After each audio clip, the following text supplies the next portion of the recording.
Good morning. Today's date. Good morning, Brother Lawson. How are you? How are you doing, Gabriel? Outstanding. So today's date is the 16th of July, 2023.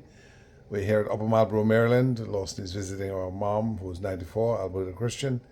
Of course, our father is deceased, World War II veteran of the British Army, Wendell Christian. Lawson, I just thought it would be good to continue a discussion we had started some time ago, and which I'm sure will be a continuing project as we try to record a march through time as a family from a small English-speaking British colony in the Caribbean, moving through the period of self-government in the 1960s into independence, your studies in the United Kingdom and United States, your family life, your leadership on the island.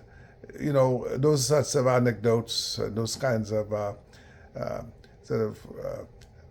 audio-visual memoirs that can, in time to come, illuminate for those yet unborn the life, the kind of life, or the lives that we lived back in that period. So, Lawson, where were you born and when were you born? I was born in St. Joseph, Dominica, November 11, 1954. And who are your parents? Alberta Christian, mother. Wendell Christian, father. And what was your mother's maiden name? John Baptist. Do you have any memory of St. Joseph? Not in my formative years, because I think I was hardly a year or two when the family picked up and moved to Roseau. Indeed. What were your earliest memories?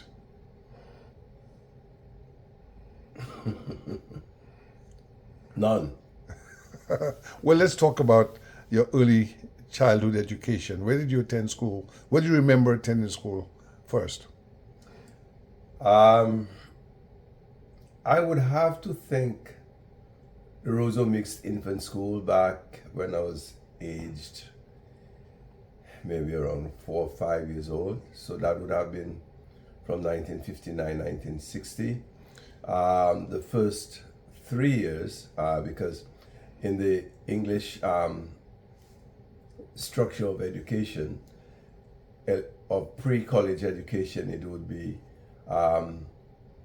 stages 1 through 3 and standard 1 through 5 would comprise your elementary school education, and after that, if you were so gifted to qualify to go to high school, you would attend secondary school from forms 1 through 5, and again, if you were to go further, you would either go to college or at that time when the high schools had accommodation for doing the advanced levels, which we'll get into further on, you could go through forms 6A and form 6B.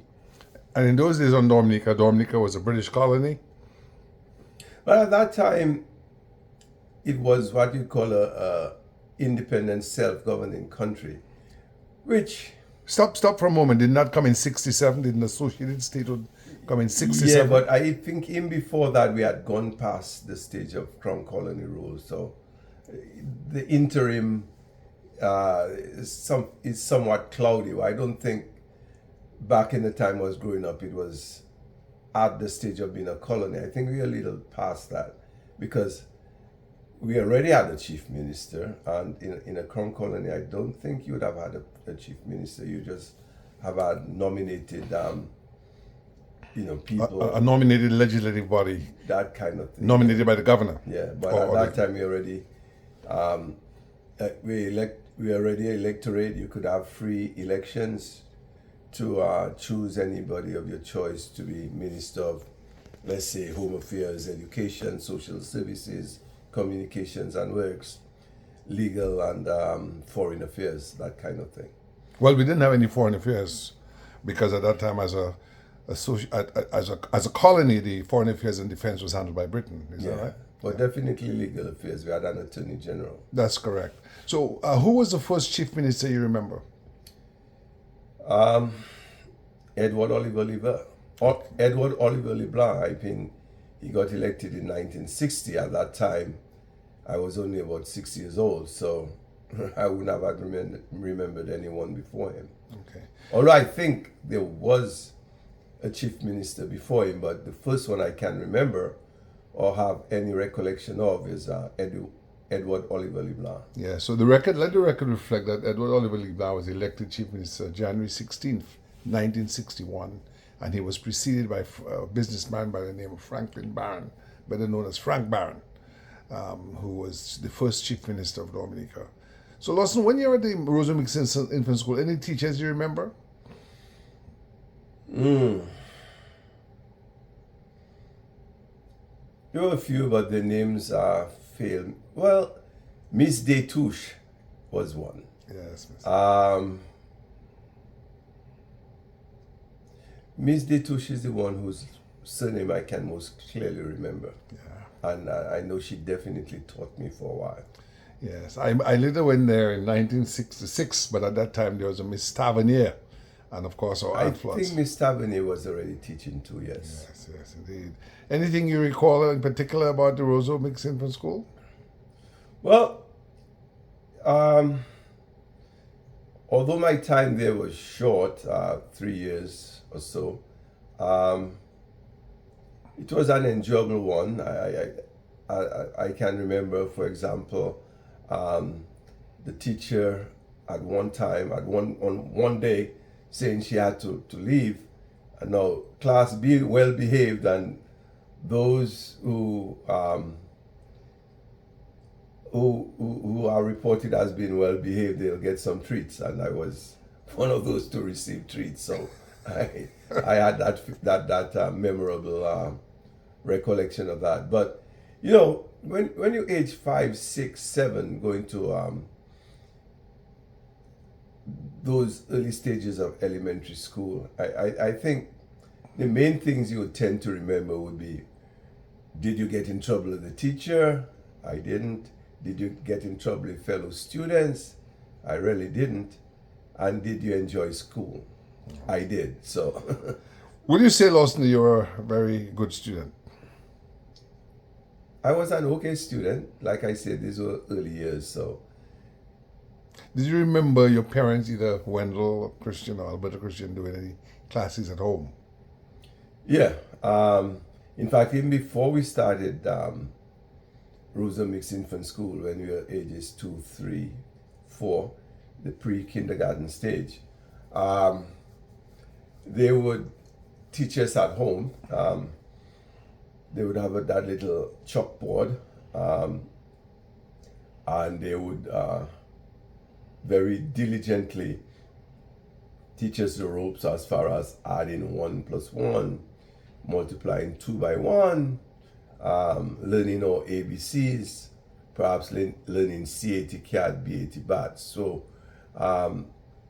with that head start, I would call it, when we started off at Rosa Mixed Infant School, we were way ahead of most of the other students. Outstanding. And Lawson, at that time, can you tell me who your siblings were when you were at the Rosa Mixed Infant School? There were just 4 of us in the family at the time. I was at age 5, 6. So Crystalline was the first, 2 years younger than myself. Wellsworth, the second, 1 year younger than myself. Then I came along at number 3, and Samuel came along at 2 years later at number 4. So by the time I went to Roseau Mixed Infant School at age 5, 1960, there were just 4 of us in the family at the time. Yes, yes. And you gave us your date of birth, but give it to us again. November 11, 1954. And Lawson, at that time, where did we live, if you remember? Newtown was the first place in the capital that we lived. And I believe we relocated to Portersville somewhere around 1961, 1962. We lived there for a good 5 years. Then we moved to Roseau in 1966, just about the time I started high school, but I'm going ahead of myself. Yes. So do you have any memories of Newtown, which is to the south of Roseau? Oh, they call it Roseau South. Not much. One thing I remember, because we didn't have piped water into the house, one would have to go to the closest standpipe at the curb, get a pail of water and bring it in the house. So I was too small to do that. But to take a bath, they would put us in a basin and use the water they are gathered from the standpipe and give you a wash down. So I remember, I have vague memories of getting baths in the basin. I also have memories of getting my hair braided. I was told I had long hair, and we had a babysitter who was a neighbor, I guess, used to love to braid or plait my hair, as you'd call it. And I can remember seeing a picture of myself as an infant with that braided hair, but those pictures have long disappeared. Indeed. Lawson, was that house on the main road, or was it recessed beyond the main road? If you remember. It's a good question. I know the house was off Victoria Street, which was the main road going through Newtown. As to whether it was recessed behind all the houses or right up to the curb of that, I'm not sure. Do you remember going to the sea at that time? Was it close to the sea? I'm sure we're given sea baths. I mean, we're just maybe less than 20, 30 feet from shore. And our parents love to go have baths in the sea, and sure they would have brought the little ones along with them, Yes. get a taste of that healthy sea water. Yeah. Do you remember going to church, and what church, if any, did you go to?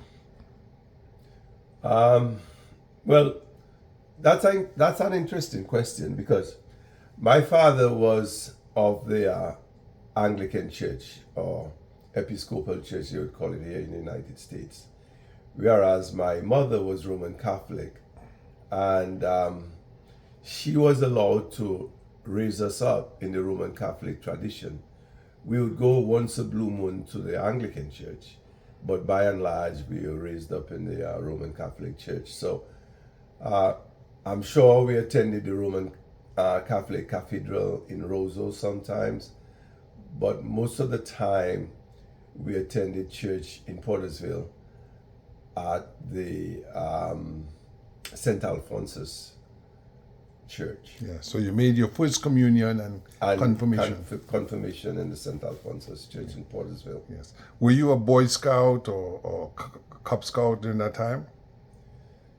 Well, you can't say Boy Scout or Cub Scout. You either say a Cub or Scout. That's right. Two different things. That's true. I can't remember being a Cub. I can remember being a Boy Scout for a while. Okay. Was that Mr. John, I think, was the Boy Scout leader. Okay.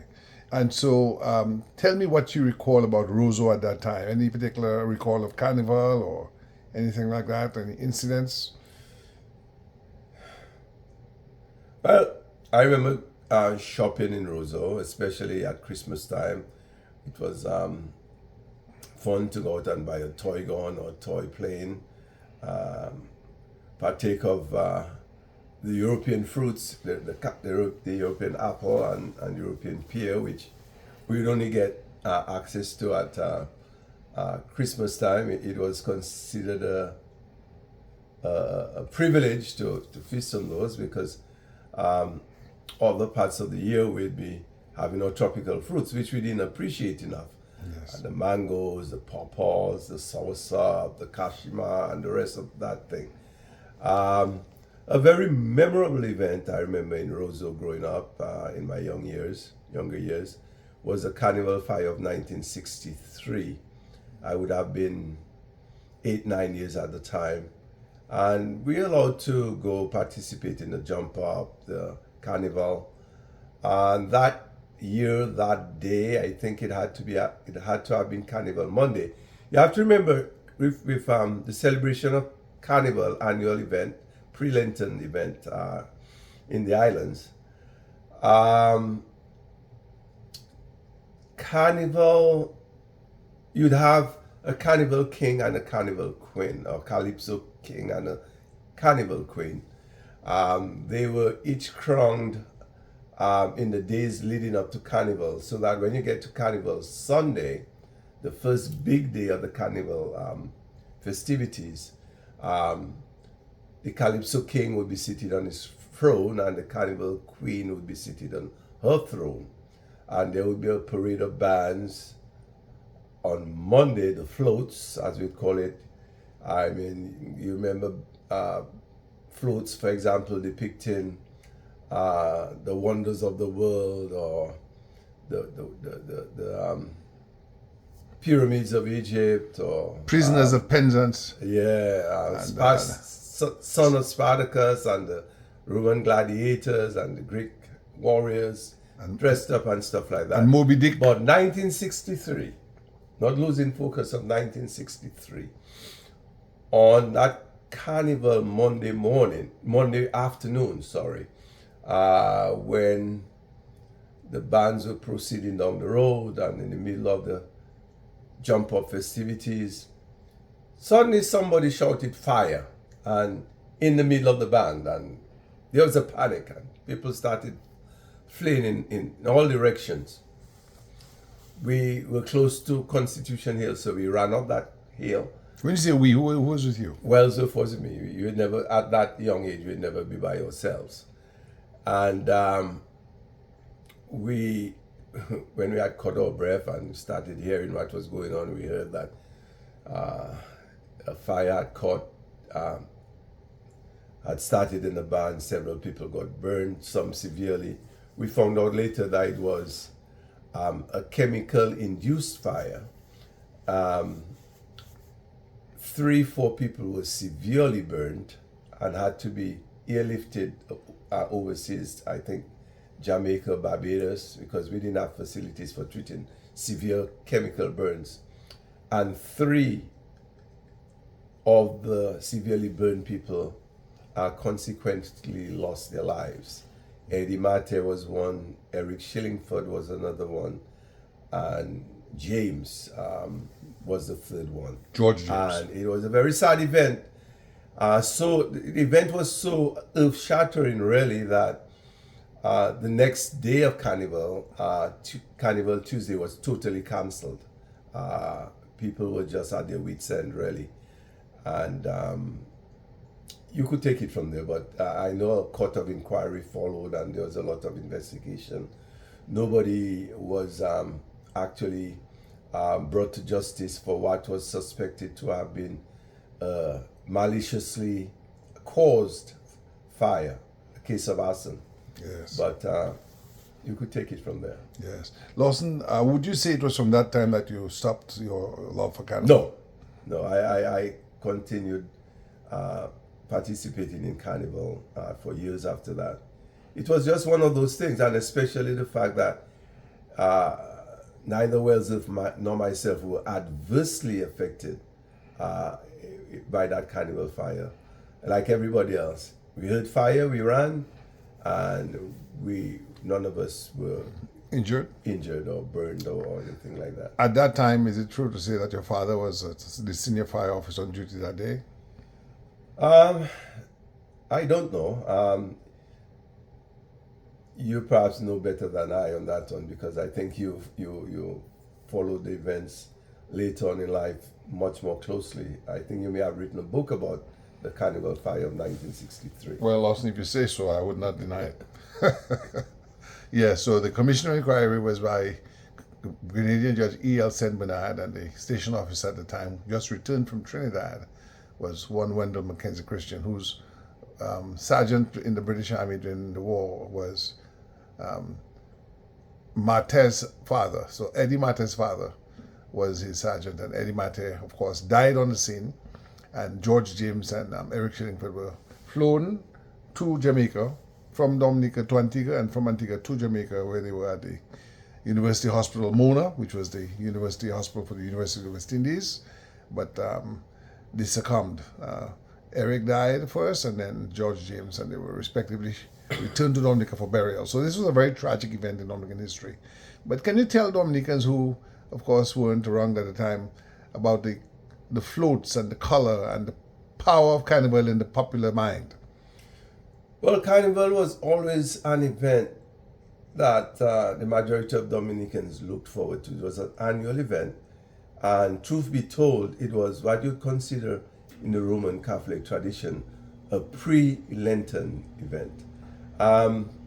If you are familiar enough with Roman Catholicism, you would know that for 40 years in the year, you'd have what they call the season of Lent, where practicing Catholics would abstain from various vices. But leading up to that, immediately before that, you would have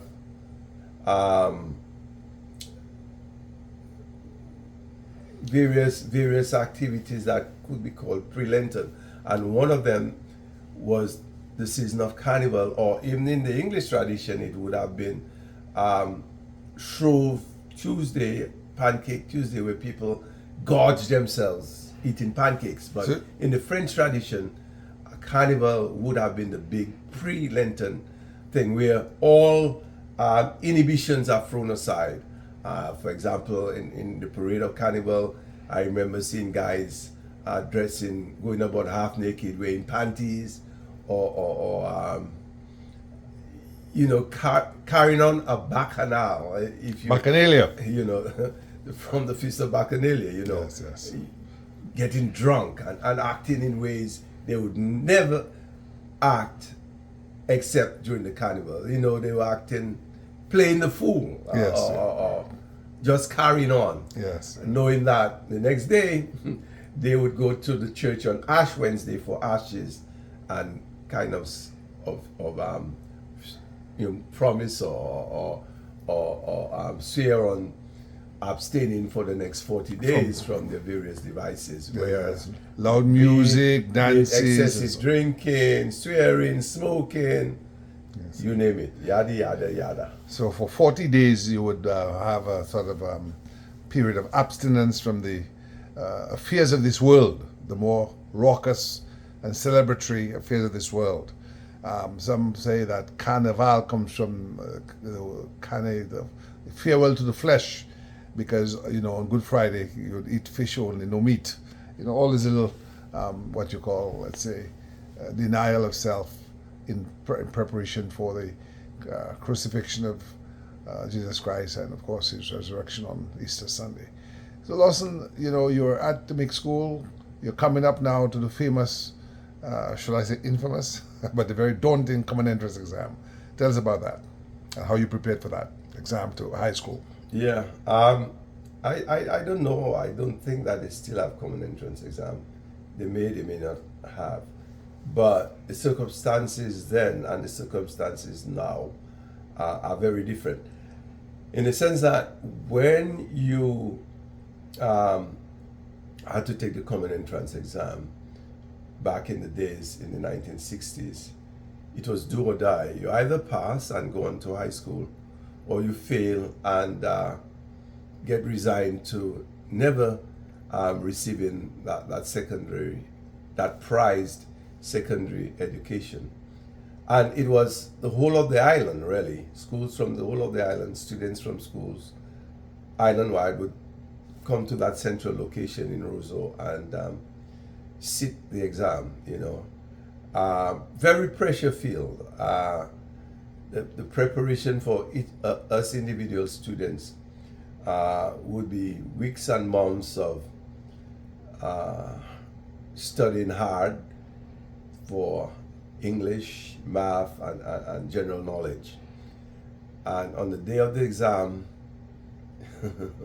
all kinds of prayers would be offered up, all kinds of last-minute preparations, maybe burning the midnight oil, staying up late preparing for the exam, and then you take the exam. I failed the first time. Wellesley failed the first time, but each of us succeeded the second time, the second year. Each of us got scholarships, which means that you would attend high school, not paying tuition and not paying for attendance. If you're from the countryside, you would even get free accommodation, because you have to understand that at that time, folks who lived in the country, like or in the rural areas like Marigot, Portsmouth, La Plaine, Daly, Grand Bay, they could not commute to and from Roseau to attend high school every day. So they would have to find some form of accommodation in Roseau and the environs, have to pay for their board and lodge. And the privilege that winning a scholarship gave was that government would give them a stipend or an allowance to cover those costs. So winning a scholarship or qualifying for a scholarship was a big deal. And let me back up a little bit. When you sat the common entrance exams, there were 3 stages of qualifying or passing the exam. The high stage is if you got in the top 30, you would get a scholarship, which Wellsworth and I did when we got it the second time around. If you if you were next in line between the top 30 to the top 60 or something like that, you would get a bursary, which was what you would roughly call a half a scholarship. You would get free tuition but no board and lodge. And if you qualified lower down the scale, all you'd get is just a pass. So it would qualify you to enter high school, but you'd have to pay for tuition, pay for your books, pay for board and lodge if you're from the countryside. So you could well understand that the focus for students or all the participants of the exam was to get a scholarship. And the very, very, very top, the number 1 person who got the best grades out of the thousands who would sit the exam would be awarded the, not the Island Scholarship, but he would be given credit for placing first in the common entrance exams. In those days, how many high schools were there on the island? 4. 2 all-male high schools, the St. Mary's Academy, which was a Roman Catholic institution, and the Dominican Grammar School, which was a government institution. And the 2 female high schools were the Convent High School, which was also Roman Catholic institution, and there was the Wesley High School, which was by and large Methodist and other Roman institution. And let me expand a little bit about the makeup of those high schools. Although every other high school besides the Dominican Grammar School out of the 4 were non-government high schools, regardless of your denomination, you could attend those high schools. But the people who ran or managed those high schools, if it was considered Roman Catholic high school like the St. Mary's Academy and Convent High School were, the people running those high schools, managing those high schools were Roman Catholic clergy. The sisters or the nuns for the Convent High School, the friars or the brothers for the St. Mary's Academy. And the Wesley High School was run by the Methodist Church. The people managing it or teaching therein would, I think, have had to be members of the Methodist Church. When you took the common entrance, Lawson, did you have any preparatory classes? Did your parents do anything? Oh yeah, well, absolutely. Both Wellsworth and myself had.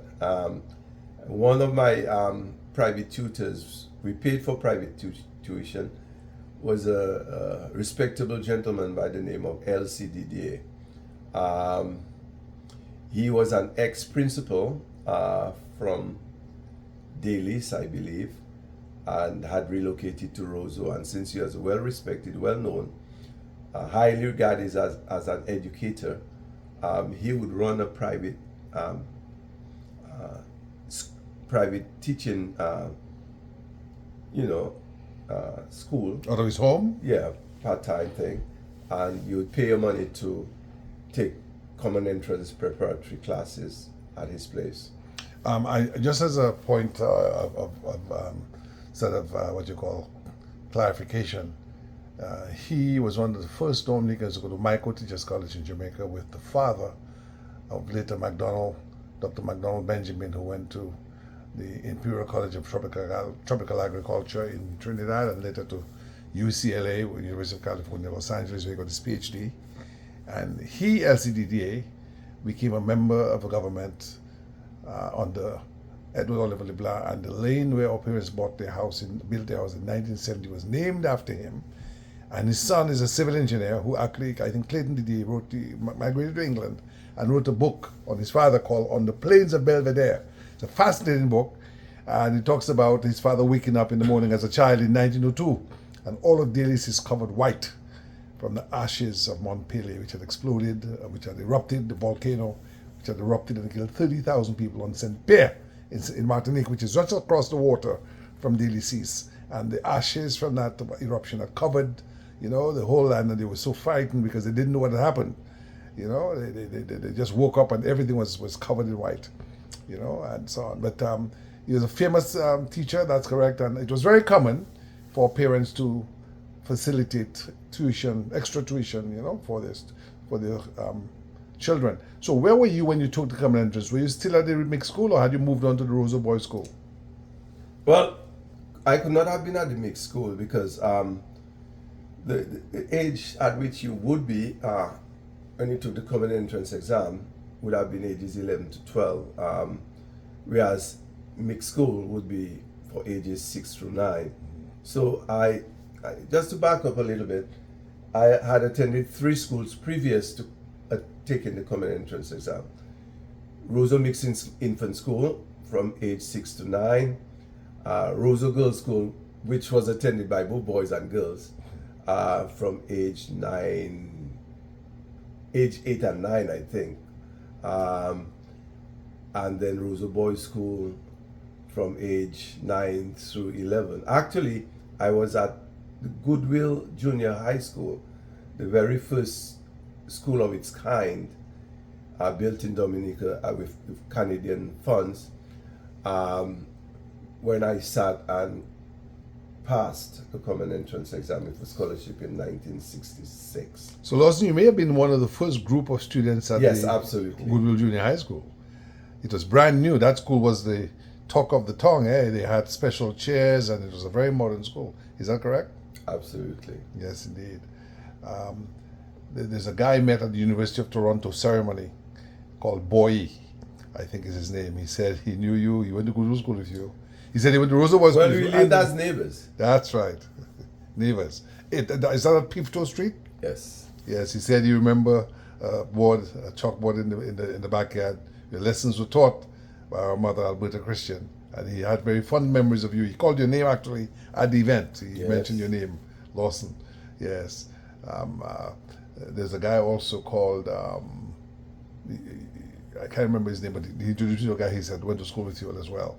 But Lawson, what was it like to get into grammar school in those days? How was the grammar school considered in the public mind?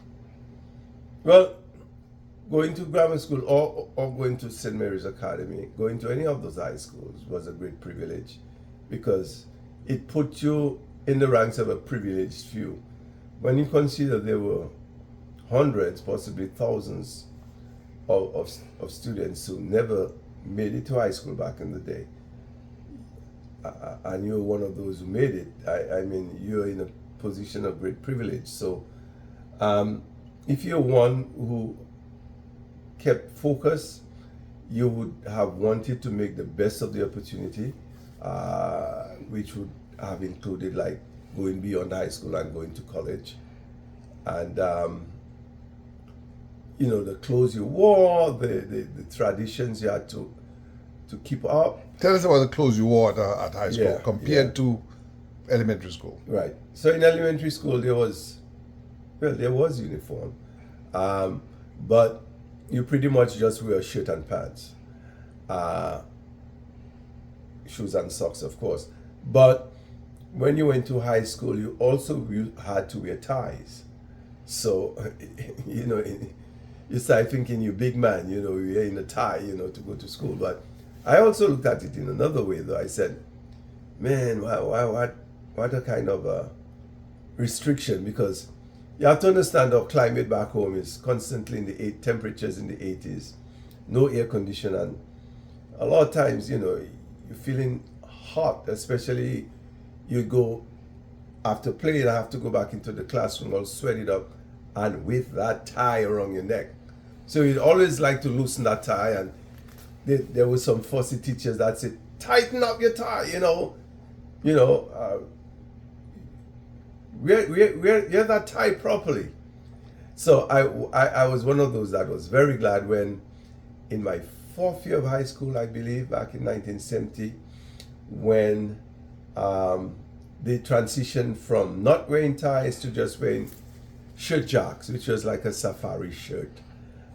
It kind of coincided with the days of Black Power, when wearing a tie was considered the mark of oppression, almost like wearing a chain around your neck. So, you know, wearing that shirt jack, where your collar was not restricted, your neck was not that restricted. You could wear your shirt like loosely buttoned up.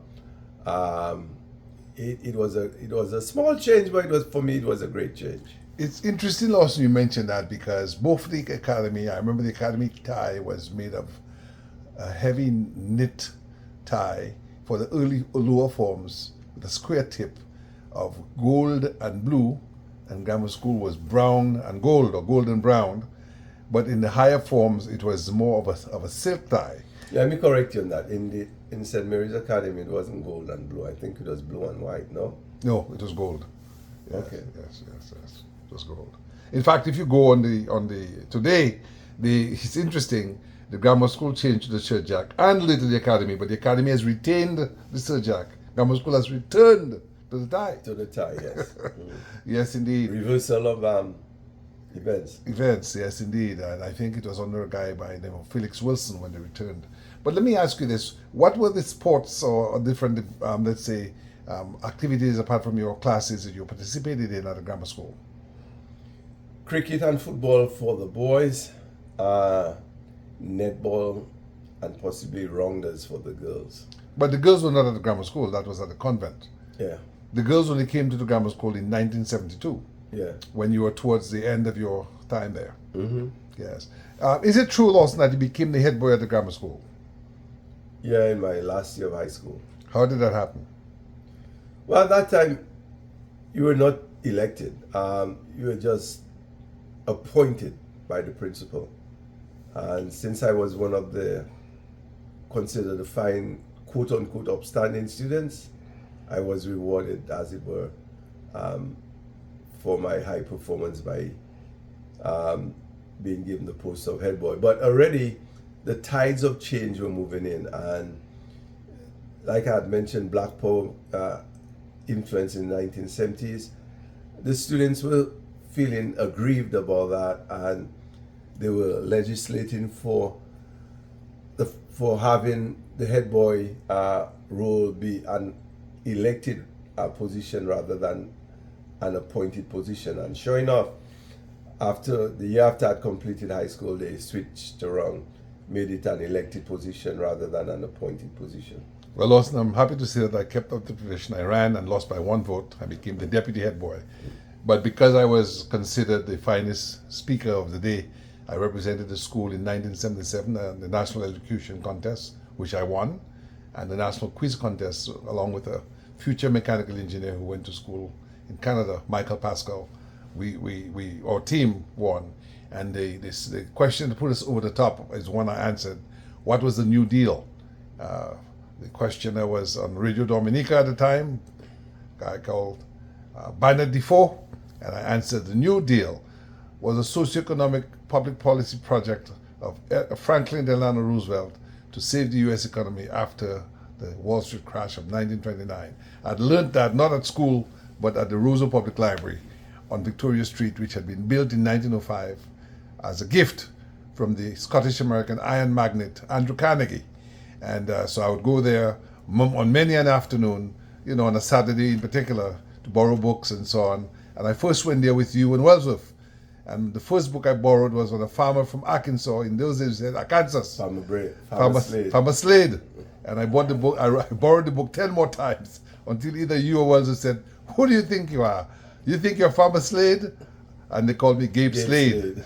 Tell me about the role of the library in your time on Dominica growing up. Well, it was a good resource. It was a good resource because you have to understand that because of various limitations back in the days, in the 1960s, I mean, there was no, for example, computers and cell phones to have Google and Microsoft help you get, and Wikipedia to help you make research.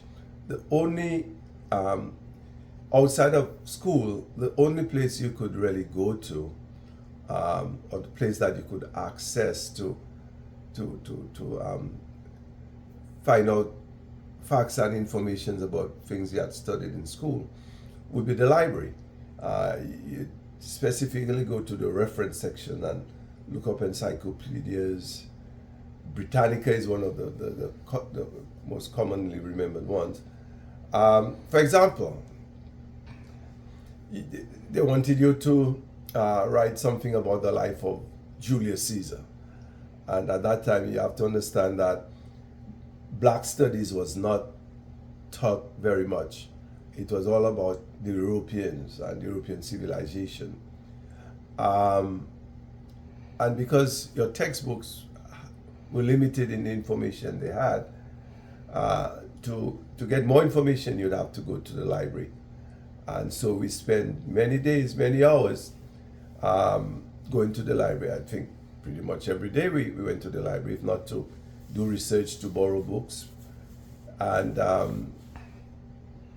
that, you know, if you're a student that cared much about your education, you would find your way to the library one way or the other.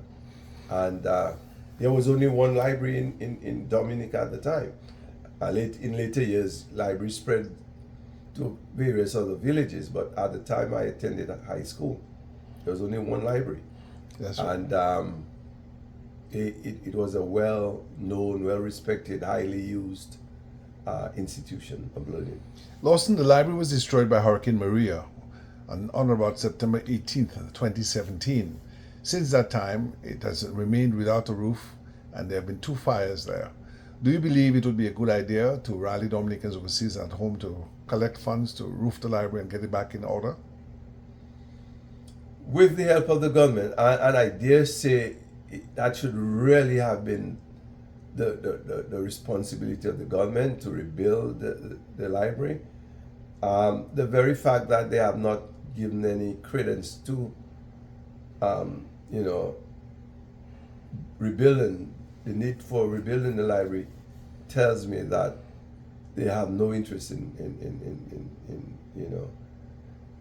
putting education as a priority, because the use of the library is fundamental to, furthering one's education.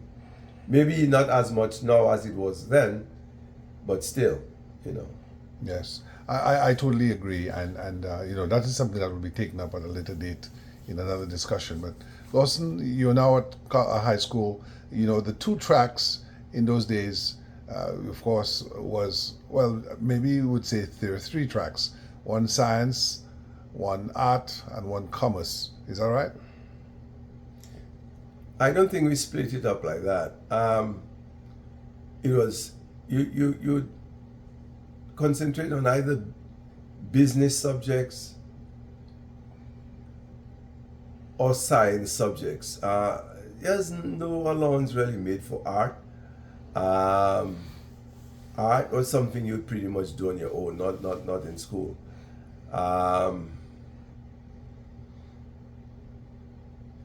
And for those that were in neither category, neither business nor science, there was an adjacent institution, an annex, we call it the technical wing, where you do more like vocational subjects, welding, carpentry, agriculture, hands-on type of things, which, sad to say, those of us who attended high school would look down on. But now that I reflect on it, I wish I had been able, I would have been taught some of those subjects like carpentry and agriculture and welding and mechanics, because I would have been able to you know, make good use of those things just for my own good anyway, you know. And it's important to note that although those things were looked down on, but in the field of day-to-day business, somebody who started off as a qualified welder, qualified carpenter, qualified electrician, all those kind of subjects they would have learned at the technical wing, I think would have been far ahead of anybody coming out of high school, because they already had the skills, whereas the person in high school would pretty much have to go to college to get, you know, worthwhile skills to put to good use. Somebody graduating straight out of high school and going into field of work, compared to the person graduating from technical wing and going straight into the field of work. The person graduating from technical wing, I think, would have been far ahead, far more ready for gainful employment. Lawson, I think those are very profound observations you've made. And just for the record, the technical wing was opened in 1960 by the then federal government Minister of Social Welfare, the founder of the Dominican Labour Party, or co-founder of the Dominican Labour Party, along with Emmanuel Black, a woman author, a white Dominican aristocrat by the name of Phyllis Chandolfrey. And it was a gift, actually, of the United States Agency for International Development. Actually, later in life, I read a plaque, a brass plaque that was on the back of the building. And so it was actually opened when the grammar school was still at where the old Rosa Boys School was at Chateau. And when the new grammar school was built adjacent to it, they became affiliated. But the technical wing actually preceded the Dominican Grammar School in history, and became the place where a lot of famous Dominican welders and other engineers, you know, I remember people like Vivian Webb, people like Robinson or Robbo, you know, and I actually attended the technical wing in third form for 1 year. I did woodworking under Mr. Robinson. That is the uncle of my current wife, Joan Robinson. And I did technical drawing under Mr. Litham. They call him Mozam. Did you say that the technical wing preceded the Dominican Grammar School? I only found that out during my research. I actually came across the Dominican... Because the Dominican Grammar School was founded in the 1800s. No. When I say preceded, the building, okay, not the institution. The grammar school, as you correctly stated, was the first Dominican high school for boys. Okay, that's for clarification. Yes, it was started in 1893. But the school was at that time, first of all, it was on Queen Mary Street, then later on what is called River Street. And it went to several locations before it settled on where it is now. Yes, but I was talking about the technical wing in way as a building, as an institution. It preceded the new grammar school building, is what I meant to say. Okay. Yes, thank you for clarification, Sir Lawson.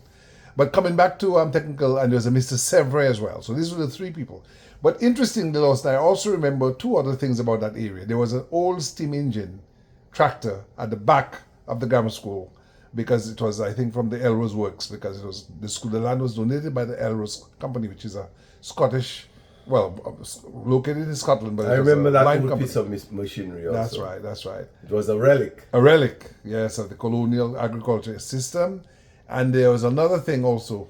The technical wing hosted a soil laboratory, run by a guy called, oh boy, I can't remember his name. I had it, but I remember the guy working in the lab, the little lab on the side, with his test tube. Yeah, I remember seeing the samples of soil in the test tube, or the large cylinder. And I wonder, Lawson, the clay soils, the humus type soils, sandy soils, gravelly soils. Yes.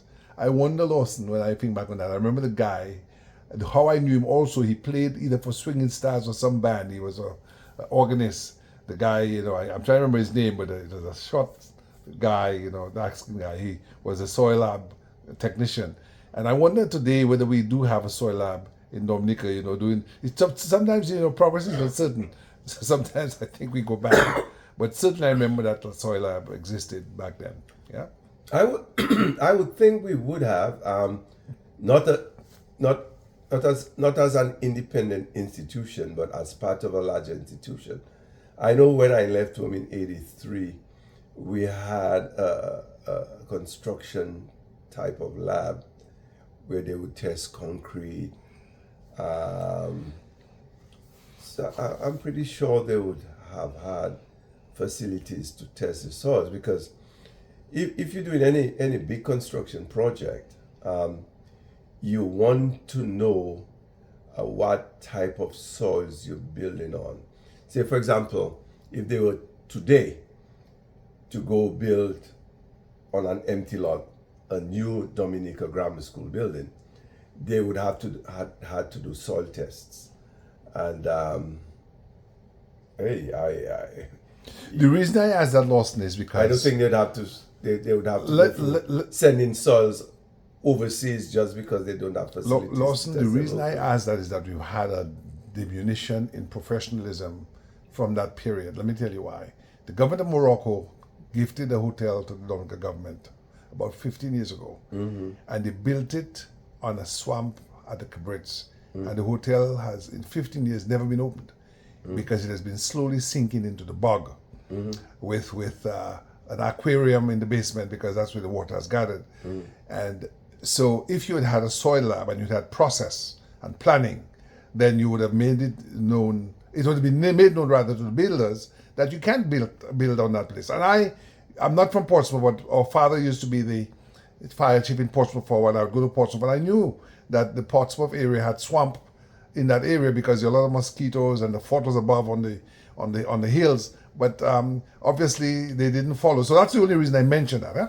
Yeah, but to follow up on that though, if it's well known that this, in fact, there's an area of Portsmouth called swamp. That's because of the swampy soil. It's well known that in Portsmouth and the environs, there's those kind of soil problems.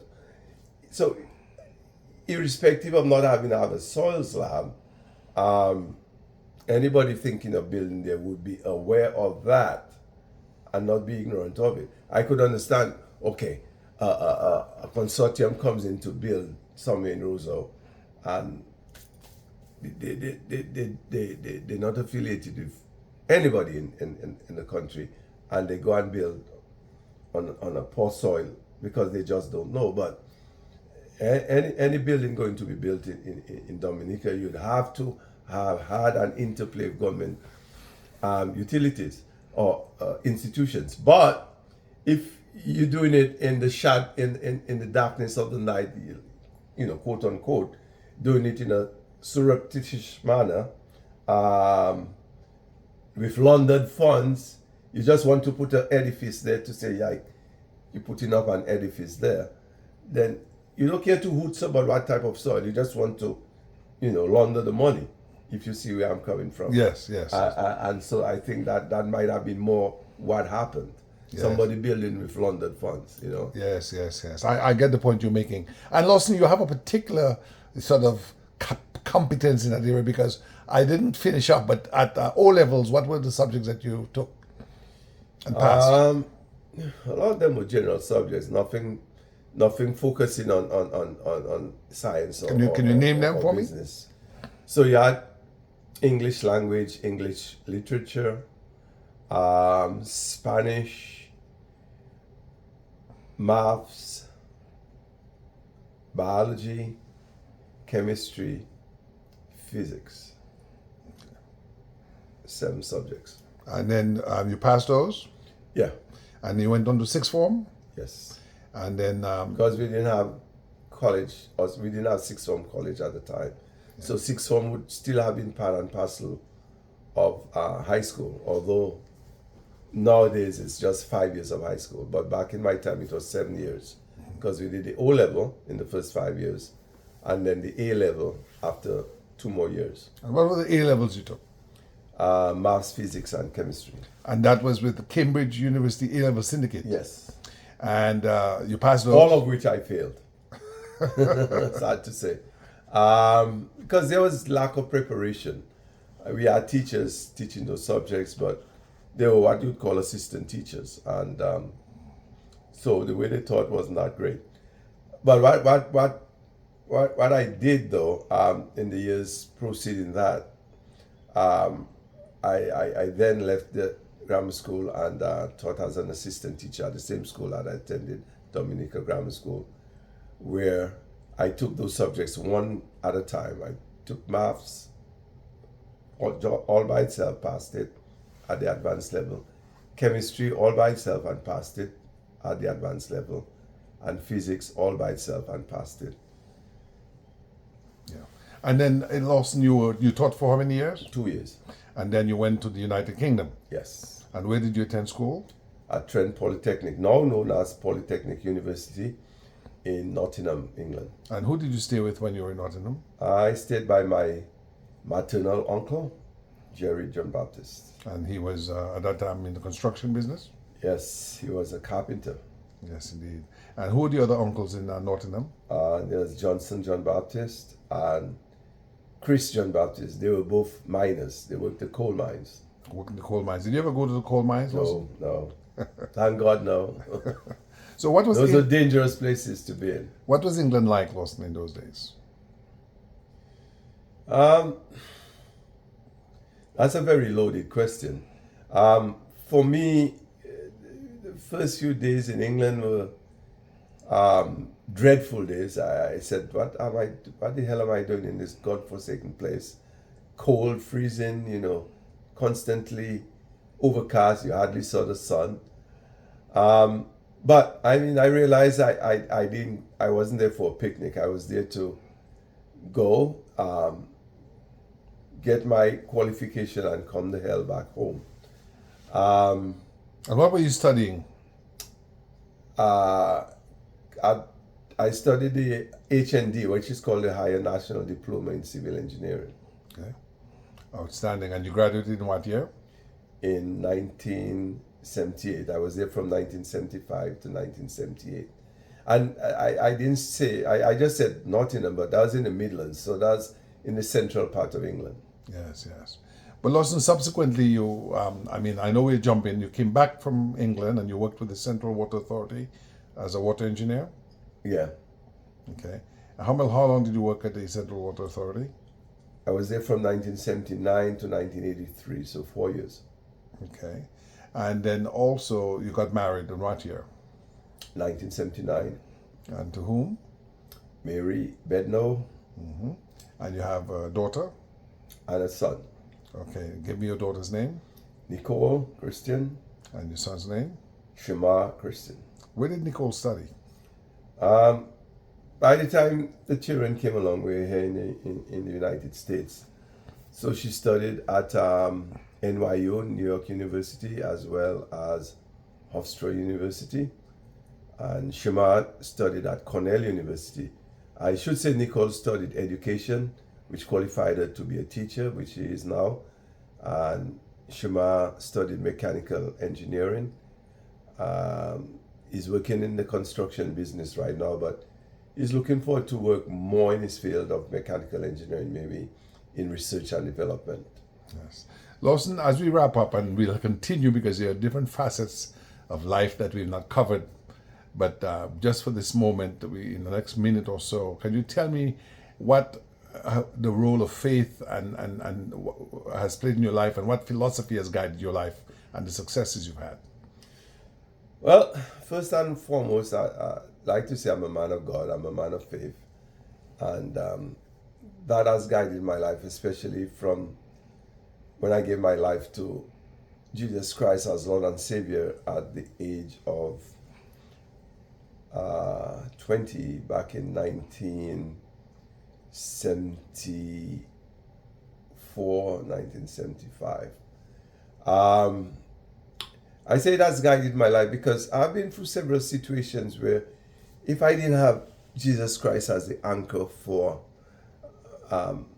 my whole life, I would have been down shit street. I remember several situations where I was very down and out, but my faith kept me up. It inspired me to better things. There were times, especially at college and even in my living in England, where I felt, to be honest, very depressed. But leaning on my faith again, it buoyed me up and carried me through. It has guided me in my family life and in just day-to-day living. And so I give thanks and praise always for every day of life and for the blessings that God has bestowed on me. Lawson, I want to say that you've been a phenomenal brother and leader. We always looked up to you because of your discipline and your kindness. And I want to say that it is also the case when you came to England with your wife Mary, Mary worked in the banking system, Mary Bedno. You said when I came to England. I mean, when you came to the United States, I'm sorry, Okay. with your wife Mary Bedno. Yeah. Mary Christman. She worked in the banking sector. Yeah, and she's always worked in the banking business. In fact, just earlier this year, she retired from Bank of America after having worked with them for 30.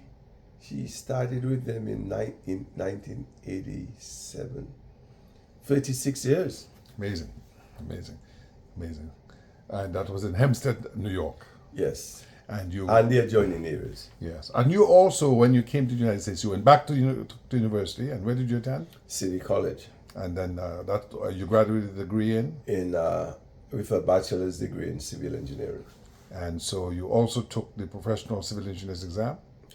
Yes, and I'm a qualified professional engineer, licensed.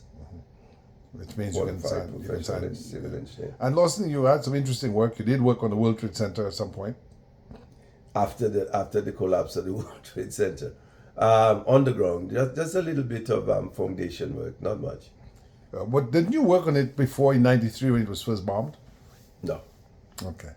Well, Lawson, look, we're going to wrap this up. But any final comments to young people coming up about the principles, the value systems that are made for your success that might be some guide to them? What would you suggest? Well, it's very simple, really. I don't claim to be an expert on life. But there are some simple things I think that it behooves any youngster who wants to make it in life. Number one, never give up. When you embarking on a path that you think is the right one, don't let one failure put you down. The successes in life, especially amongst people who have made it, are filled with stories of earlier failures in their lives. And if they had just stopped at the point of the first failure, they would never have made it. And I include people like Einstein and Bill Gates and Thomas Edison and many others, Martin Luther King, all of them. So never give up is one. Number two, when you're in life, on long life's journey, try to stay focused because there are many things that will try to lead you to the left, never lead you to the right. I think it was Jesus Christ who said that, broad is the road that leads to destruction, and many find their way on that road. But narrow is the path that leads to eternal life, and few there be that find it. Strive for that narrow path, that path of righteousness. Do the best you can, not just for yourself, but to those around you. And be a source of inspiration to others. Not be the one to kind of discourage or put others down or bring others down. Be the one to bring others up instead. God bless you, Lawson. Those are wonderful words of wisdom. And I know you came down to visit our mom, who's 94 this year, being tended to by Dr. Sam Christian, your brother, and your sister Esther, and your sister Hildreth. We thank you, and we're always happy to have you here at 4711 Castle Court. God bless Mary, Nicole, Shamar. Take care. Thank you. I feel very privileged. Thank you.